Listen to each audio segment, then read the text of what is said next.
is Mr. Salil Tripathi. Mr. Salil Tripathi is a contributing editor at The Caravan and The Mint and has written extensively on politics, economics, arts and business for more than 25 years for a wide range of publications, including the Wall Street Journal, Far Eastern Economic Review, The New Statesman and The Guardian. And he has been a senior correspondent of India Today. He has received numerous awards for journalism.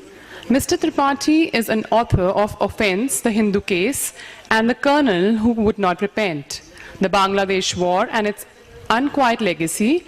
His collection of travel writing will be published by Westland Tranquoba in early 2015. We invite Mr. Salil Tripathi to share his views on the book. We would also introduce the author of the book, Ms. Arshia Sattar, whose translation of the Valmiki Ramayana, Tales from Katha Sarita Sagar, and her collection of essays on the Ramayana have been published by Penguin Books. Her book, Lost Loves Exploring Rama's Anguish, was shortlisted for the Crossword Non-Fiction Award in 2012. She has also written 3 books for children. Ms. Sattar teaches classical Indian literature at various institutions across the country and, along with D.W. Gibson, is the founder and director of Sangam House, an international writers' residency program located outside Bangalore. We request Mr. Salil Tripathi and Ms. Arshia Sattar for their discussion on the book Lost Loves. Good morning, everyone. It's a great pleasure to be here today with Arshia, who I have known from a time so long that some of the children here weren't born then, right? Yes, that's right. We were at college together in Bombay. And she's done fantastic work with Hindu mythology and literature. And it's been a real pleasure having known her all these years. So, how do we first come across the story of Ramayana, the Sanskrit epic that Hindus revere? Maybe we see a melodramatic performance in a public ground, or perhaps we read the comic books of Amar Chitra Katha. We sit through interminable soap opera of Ramanand Sagar, or we read a textbook-like version of Chakravarti Rajagopalchari, or perhaps we are lucky enough to hear the stories at the feet of our grandparents. Urban or rural, Hindu or not, the Ramayana is likely to intrude on the life experience of any Indian, to the extent that nobody needs to be told the story. It's like what critic Ashish Rajadhyaksha called an epic. Epic is something everyone knows the beginning, the middle, and the end, and still people go for it because it's not the story that matters, but the telling of it that matters, and the truths and messages that are interpreted again and again and reinforced, that's what matters. The remarkable thing is that the bare bones of its narrative apart, Ramayana lays itself open to myriad interpretations, and one of the finest interpreters of our time is Arshia. She approaches the Ramayana as a great stream in which the reader can dip in and out, each time uncovering new meanings with layers of explanations wrapped around individual actions.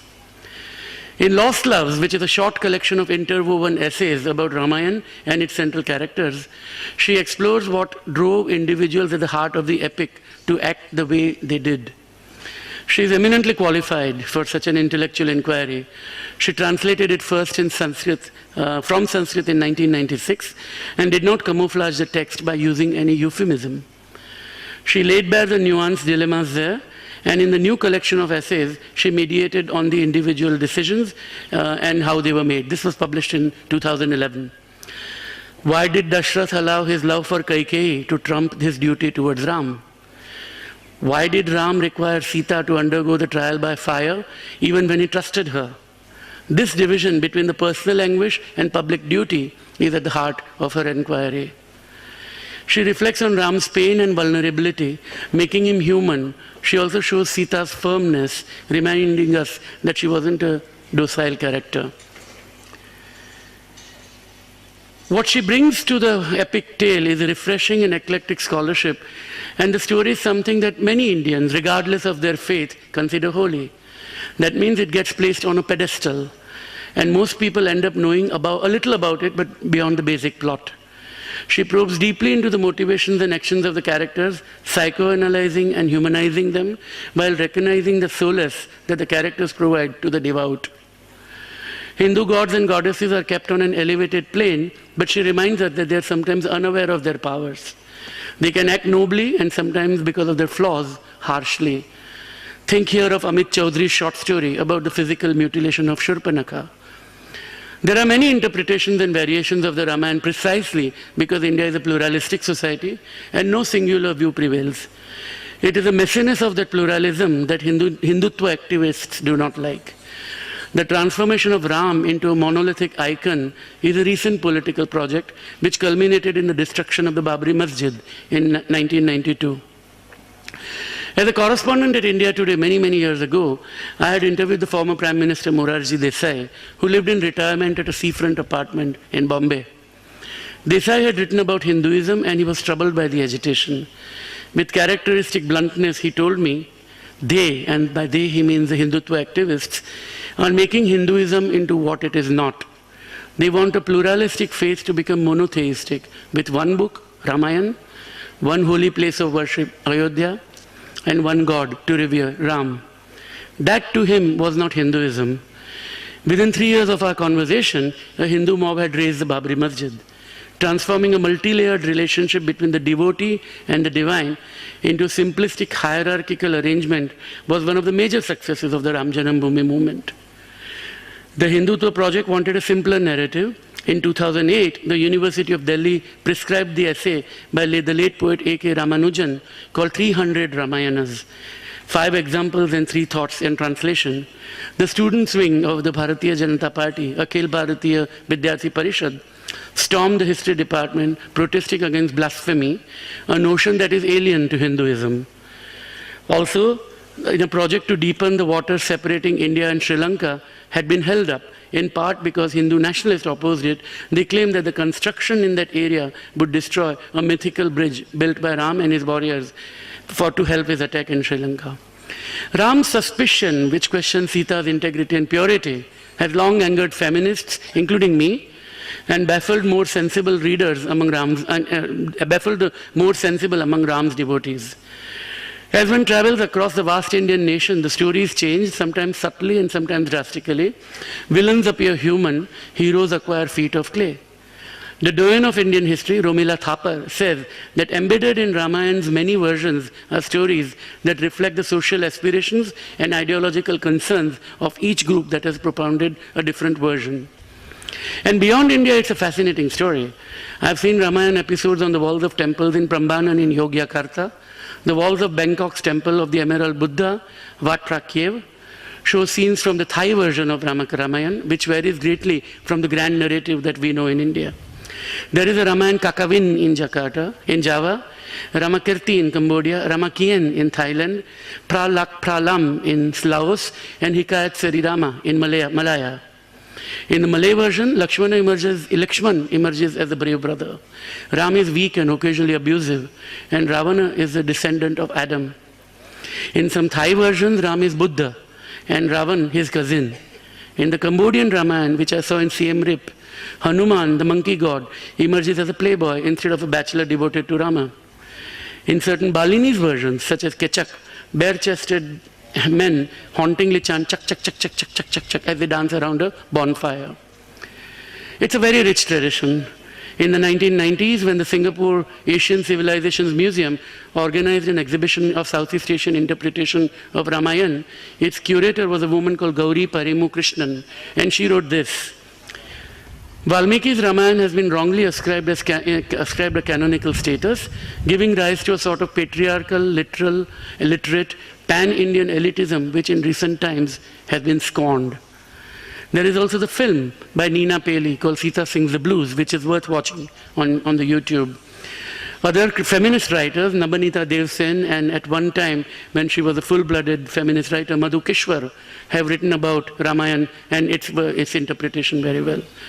A Ramayana like Nina Paley's, which actually treats Sita not as a docile and obedient housewife, but as an assertive woman who is feminine but not feminist, is part of the tradition. Yet this version destabilized the activist's notion of the ideal manhood even more. Beyond India, the story gets transformed, as we saw. And within India, it's a point about the whole issue about playfulness being seen as weakness, is what Martha Nussbaum writes astutely in her study of Hindutva, The Clash Within, Democracy, Religious Violence, and India's Future. Ram's overt masculinity troubles several academics, and we have seen in these films and in these plays questions being raised about it. In India itself, there is a tradition of Sitayan, which is looking at Ramayan through the eyes of a woman, through the eyes of Sita. And besides, there is also the whole story. This is not just about Ramayan. We will talk a bit about Mahabharata too. You can't do that. And the standard bearer in that field is, of course, Iravati Karve's Yugant. It is in that lively tradition of critical commentary and reinterpretation that Arsha has written this book, Lost Loves, which is about the love story within Ramayan. And that's where it resides. She has reclaimed the Ramayan. Sita is a woman of substance, and Ram, torn by conflicting notions of duty, is trying to get it right. And in his failure and crushing personal defeats, we understand the meaning of our lives. If we see Ram as one of us, Ramayan becomes more poignant, a story that explores the human condition rather than one that stridently declares the unimpeachable nature of divinity. This is what she has written. That may not fit the Hindutva project, but she brings the epic closer to its spirit. Thank you. Good morning. Thank you, Salil. That was very eloquent and quite flattering. So thank you for that. I'm going to read from the end of the Yuddha Kanda in Valmiki, because it's when when Sita is expecting to be reunited with her husband, who she hasn't seen for so long and whom she has pined for.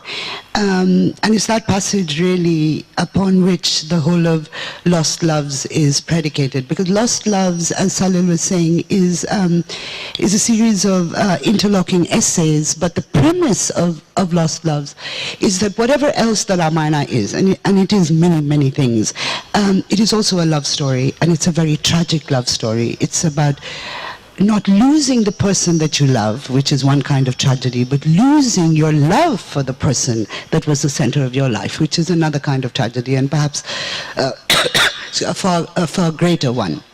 So I'm going to read. The war is over. Ravana has been killed. There's much rejoicing among the monkeys, rather less rejoicing among the Rakshasas. And Sita is waiting to see Rama, and to her surprise, after all these, we don't know whether it's months or years, but it's a very long time after this very long period of separation, she's expecting that Rama will come to her and that their reunion will be private and intimate. But instead, Rama asks her to come out onto the battlefield. And there's this mob that's trying to reach Sita. And Vibhishana is very agitated, and he's trying to control the crowds. And Rama says,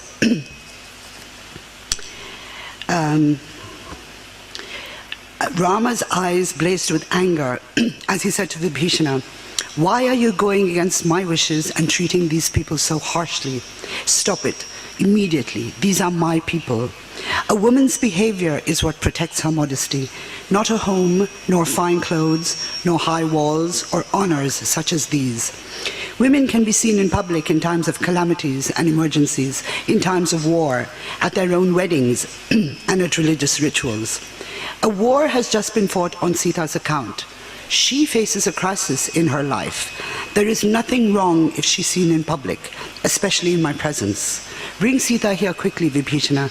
Let her see me surrounded by all my friends." So Vibhishana goes to fetch Sita, and she's not allowed to change her clothes. She says, "Can I just put on my jewelry?" And he's like, no, you got to come the way you are. And of course, she's been sitting with the one plait, and she's wearing these soiled garments, which, is very resonant of Draupadi being pulled out into the sabha. But of course, Draupadi's soiled garments are from menstrual blood. Sita's are not. Deeply embarrassed and shrinking into herself, Sita approached her husband, followed by Vibhishana. When she found herself in the presence of such a huge crowd, she covered her face in shame and she whispered, "Noble one." She gazed at her beloved husband, who was like a god to her, and her face lit up with love, pleasure, and wonder. Her weariness and sorrow fell away the moment she saw her husband's moon-bright face, which she had not seen for so long. Rama looked at Sita standing meekly by his side, and he gave vent to the anger in his heart. "I have killed the enemy, my dear, and I have won you back. In doing so, I have displayed the courage expected of me. I have avenged the insult, and it no longer bothers me. I have destroyed the enemy and the disgrace together. I have displayed my prowess and achieved my goals. I have kept my promises. Now I am free. You were carried off by a restless Rakshasa while you were alone with no one to protect you. I, a mere mortal, have redressed that wrong decreed by fate. I have done my duty by rescuing you from the enemy and avenging the insult to myself. You should know that this war, which was won by the heroic efforts of my friends, was not fought for your sake. I did it to vindicate my honor and to save my noble family from disgrace. I have terrible suspicions about your character and conduct. The sight of you is as painful to me as a lamp is to a man with diseased eyes. You are free to go wherever you want. The world is open to you. I have no more use for you, Sita. How can a man born into a noble family lovingly take back a woman who has lived in the house of a strange man? I am proud of my noble lineage. How can I take you back when Ravana has touched you and when you have lived under his lustful gaze? I have regained my reputation. That was the sole motivation for rescuing you. I do not want you anymore, Sita. You can go where you like. You can go to Lakshmana or to Bharata or to anyone else who pleases you, to Sugriva, the king of the monkeys, or to Vibhishana, the king of the Rakshasas. Go wherever you want. Thanks, Arshia. I have questions about exactly this sort of episode, but I want to go back a little bit to the beginning about what you talk about in your prologue. In the prologue, what Arshia says is that she wrote this translation. It was published in 1996, which, as I alluded to earlier, was 4 years after the destruction of the Babri Masjid. And she's candid in her introduction to Lost Love here, that after she wrote it, she felt, of course, a relief, sense of exhaustion that comes in after such a big project. But she also felt it was a very troubled time for India, because it was also around that time that the first NDA government came to power, and the politics of India changed. And the politics of India changed to the extent of making this valorized one book, one God, one holy place kind of mythology about Hinduism more prevalent and more public and as the only truth, as it were. And you were despaired by that, and you didn't really go back to it, didn't really look at it for a few years. And you went back to it again a few years ago, and the result is the Lost Love. Moment of jubilation, but now we are again in the same period, after last May, where the same kind of politics is back again. So how do you reflect in your relationship with the text and with the relationship with the politics of India? Well, I think the first time around, with the first rise of Hindutva in the late 80s and the early 90s, I think people, leftists, secular liberals, people like us, we were just not prepared for what happened. And you were sort of sitting around and saying, it'll never happen in India. Oh, we're so pluralistic. Oh, we're so safe. Now we know that it can happen, and it does happen. So I think in a way we're more prepared this time to offer multiple kinds of resistances to this kind of hegemonic flattening, homogenizing principle that seems to be at work. In terms of the text, I think what happened to a lot of us in the 90s, many of us who'd worked with Ramayana were just so terrified of being associated with Hindutva that we gave up the text completely. We abandoned the text and we abdicated all the public spaces where we could have claimed the text. That's finished. I mean, we've all reclaimed Ramayana. Not all of us, many of us have reclaimed Ramayana. And you know, once you reclaim something, you're less likely to give it up without a fight. I mean, the last time we were just so shocked. It's like, oh my God, I'm not involved with this, you know? So I think we're sharper. I think we're more battle-weary. And hopefully, I think we're more strategic this time. I'm certainly feeling much braver than I was 20 years ago, you know? I'm also 20 years older, so I have less to lose. You know, as a 36-year-old, you think, oh, I don't want somebody to come and break my house. Now at 54, I'm going to break my house. You know, come, show me your face, you know? That I really feel strongly about, so. And I assume that that display of valor is inspired by the new Ram, is it? Inspired by what? By the new Ram. Yes, yeah, of course, the warrior, yeah. The warrior king, indeed. My next question was really about one writer that you refer to and allude to at the beginning of the book again, and this is Shulman, David Shulman. And you come up with a very interesting proposition which made me think again about my relationship with Ramayana, because card-carrying liberal as it were, I thought that Ram was a terrible guy, you know, that he was treated his wife so badly. Which he did. Shurpanakha badly, and he was obedient to her beyond what was necessary, didn't assert himself, and those were the kind of views I had. And how could you worship him? How could you put him on a pedestal? That's the way I used to see it. And then you come up with this observation of Shulman, which also guides your thinking and your approach to the book, where you say that, look, actually he had glimpses of divinity.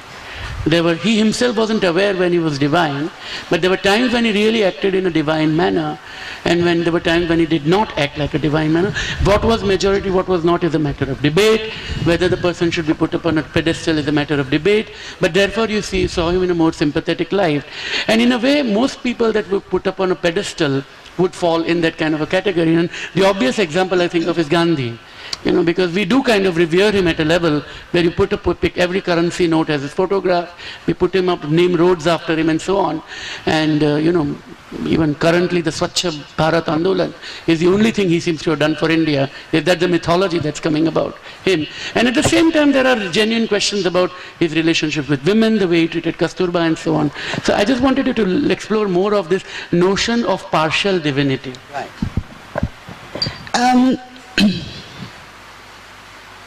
For me, I don't think the question is one so much of partial divinity, but I think it's partial remembering. And I'm getting very interested in this idea of remembering and forgetting as a trope in Indian storytelling, because one of the things that happens in Ramayana over and over again is people forget who they are, right? Hanuman doesn't know that he can leap over the ocean, and Jambavan has to say to him, hey, you can do it. And Hanuman is like, me? Really? And Jambavan says, well, don't you know who you are? And Hanuman says, no, tell me.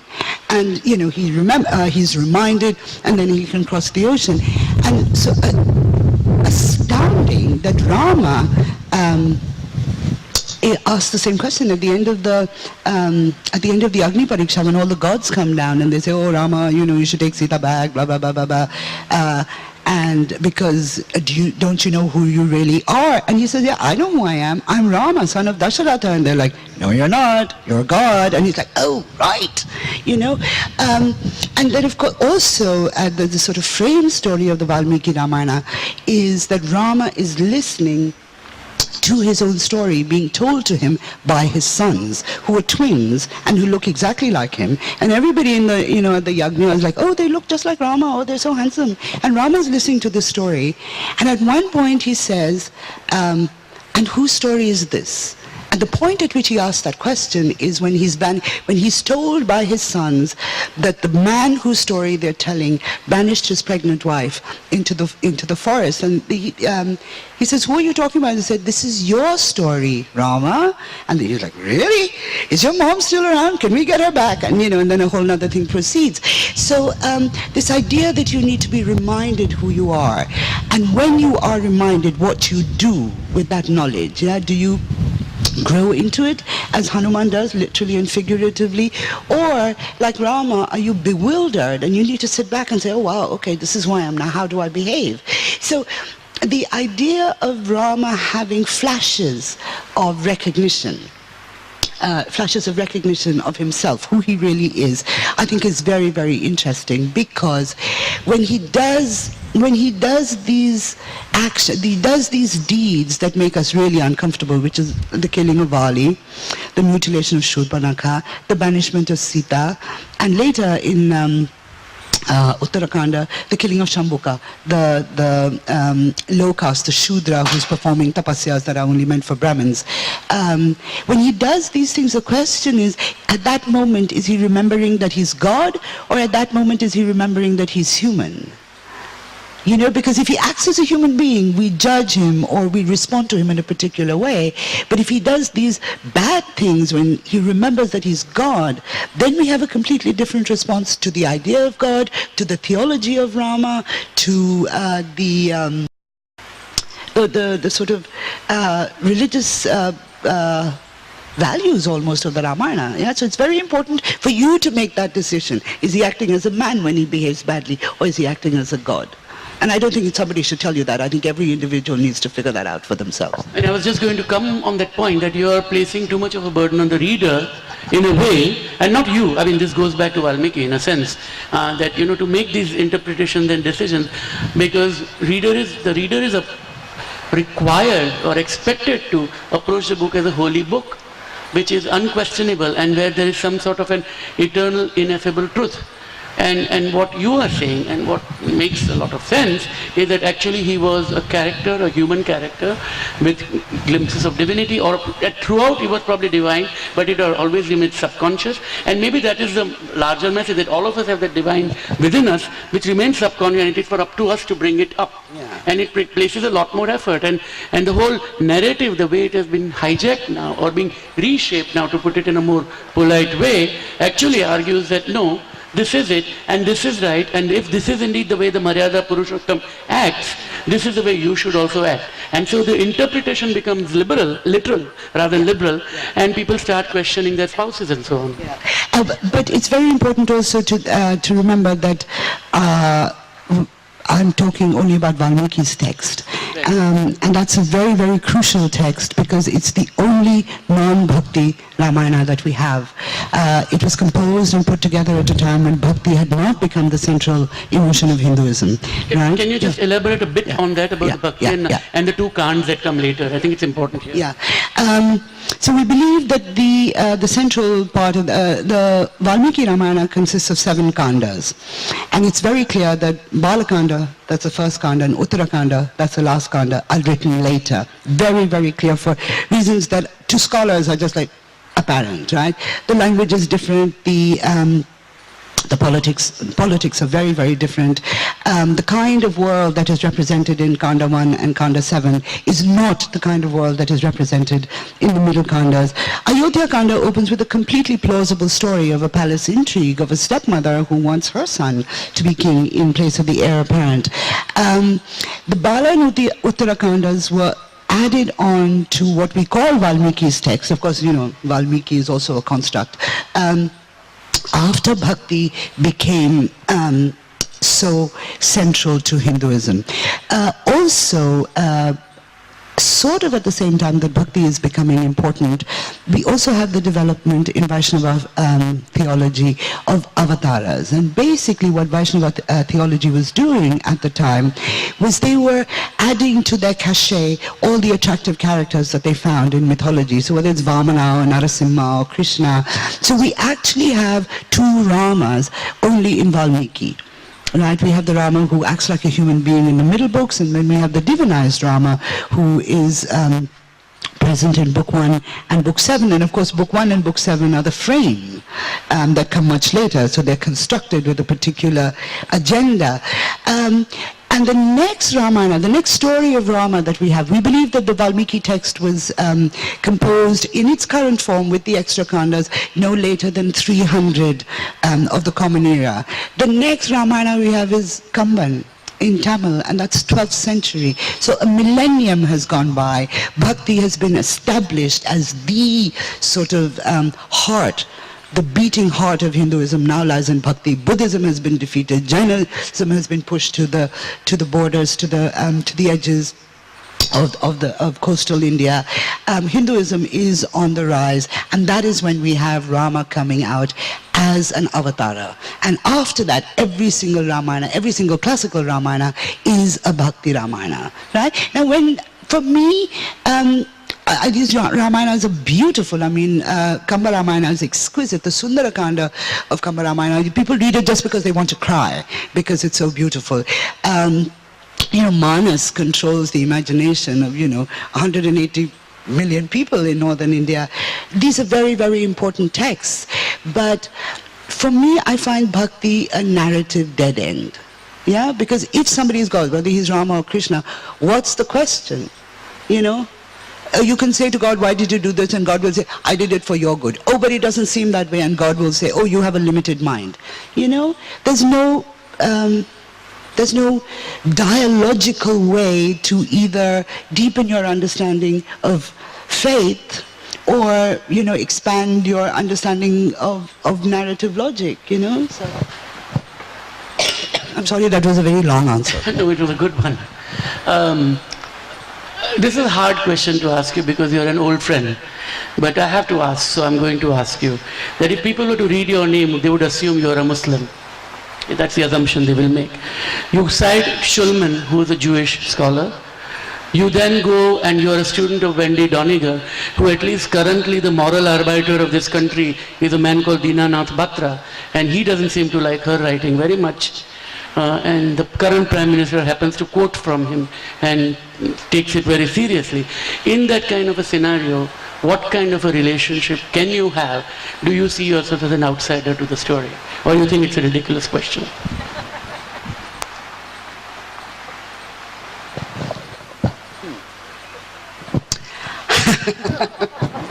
Okay, while you're citing all my Mlecha teachers, you must also remember that I was taught by the greatest Brahmin of them all, A.K. Ramanujan, who could not be more Brahminical, who could not be more within the tradition of commentary and, translation and tika and everything like that. I have to say, until you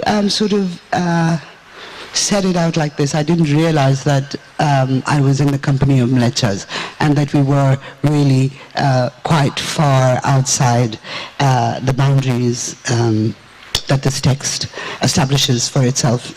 Not just the text, but the tradition establishes for itself.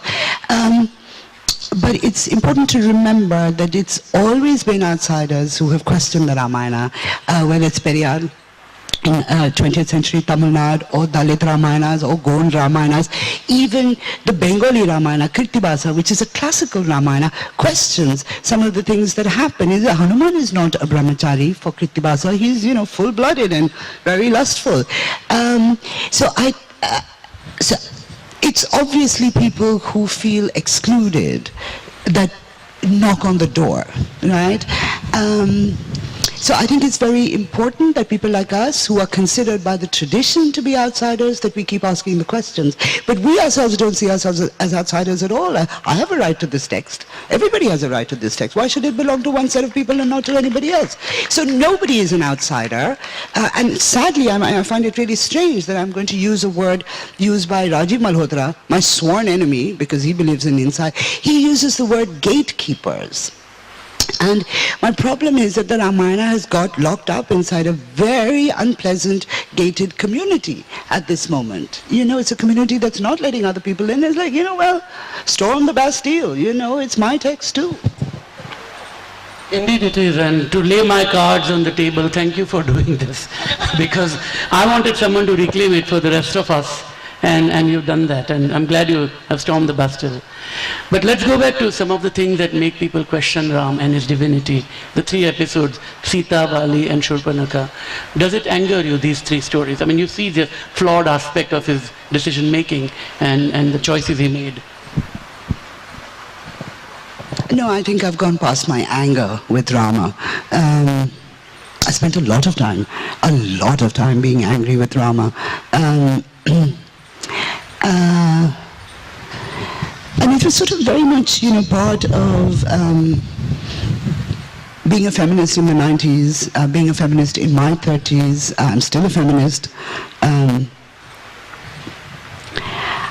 But I don't feel angry with Rama anymore. I just think like, oh my God, how confused must you have been? How much pain were you going through? How clouded could your judgment be? How could you lose sight of your better self so terribly? And that's a question that we can ask any one of ourselves. It's not a question for God. It's not a question for a king. It's just, and I think that, no, so I'm not angry with him anymore. But it still distresses me terribly. I mean, when I read the passage that I just shared with you of how he talks to Sita, my hair stands up. I get goose flesh. It's a very, very difficult passage to read. I mean, the violence in it is astounding. Even though he hasn't touched her, he hasn't laid a finger on her, but this, and he says to her, go to whoever you want. He says, pick my brothers, pick the king of the monkeys. I mean, how cruel. And then I think how unhappy Rama must have been to be that cruel to somebody else. Because that's the only way I have of understanding my own emotional cruelty to people that I love. I'm really unhappy. And so I want somebody else to be miserable too.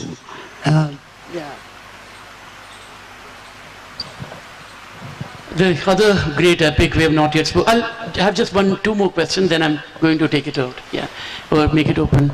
The other great epic which we have not really talked about, Mahabharata. And again, the cliche understanding in India is that you read Ramayana to learn how you should act, but you don't keep Mahabharata in the house because it will create conflict. And that's the way people have seen it. And at that level, it seems Ramayana is a simple tale of good and evil, and Mahabharata is way too nuanced that everyone has shades of grey. Is that a fair characterization? And no. When I started working on Ramayana in graduate school, I used to feel very uncool, like, oh my God, the big text is Mahabharata, and I'm such a coward. I'm taking the easy text, and I'm taking the text that everybody disdains, not simply for the fact that it's not so complex, but also because it had bad politics, right? So it was a bit like, walking with my head down and all that kind of rubbish. But as I've spent as many years as I have with Ramayana, which is 30 years now, it's 2014, it's 30 years.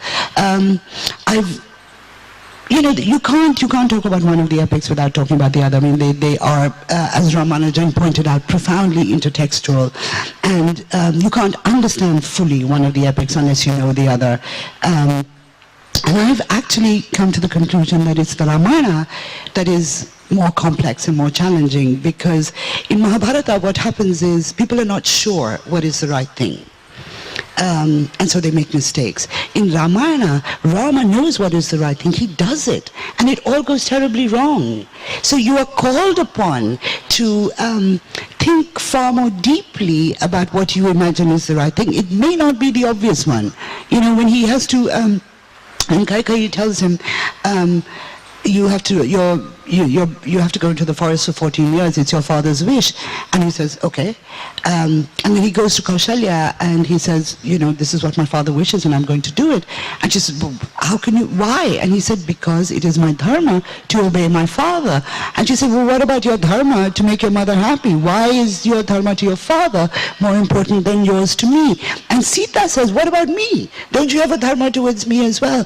So in Ramayana, all your good dharmas, all the good things that you can do are actually in conflict with each other in a way that they're not in Mahabharata. In Mahabharata, there's the right thing and there's the wrong thing. And poor people in the Mahabharata, they don't know what is the right thing. In Ramayana, we all know what is right. We do it with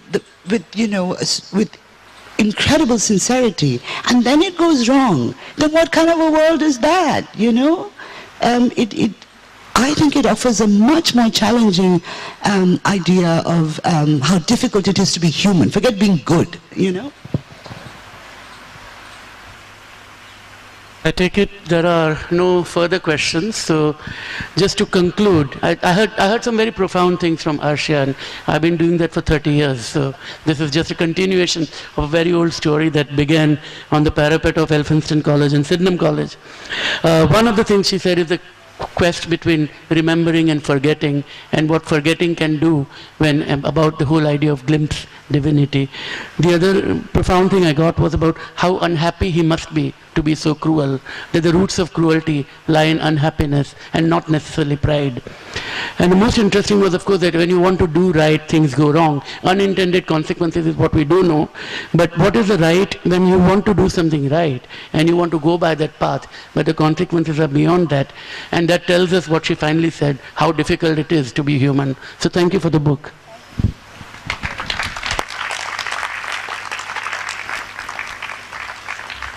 Thank you both for this insightful session.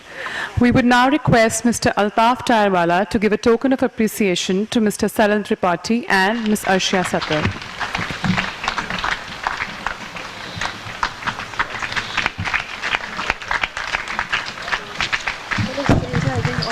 I saw you.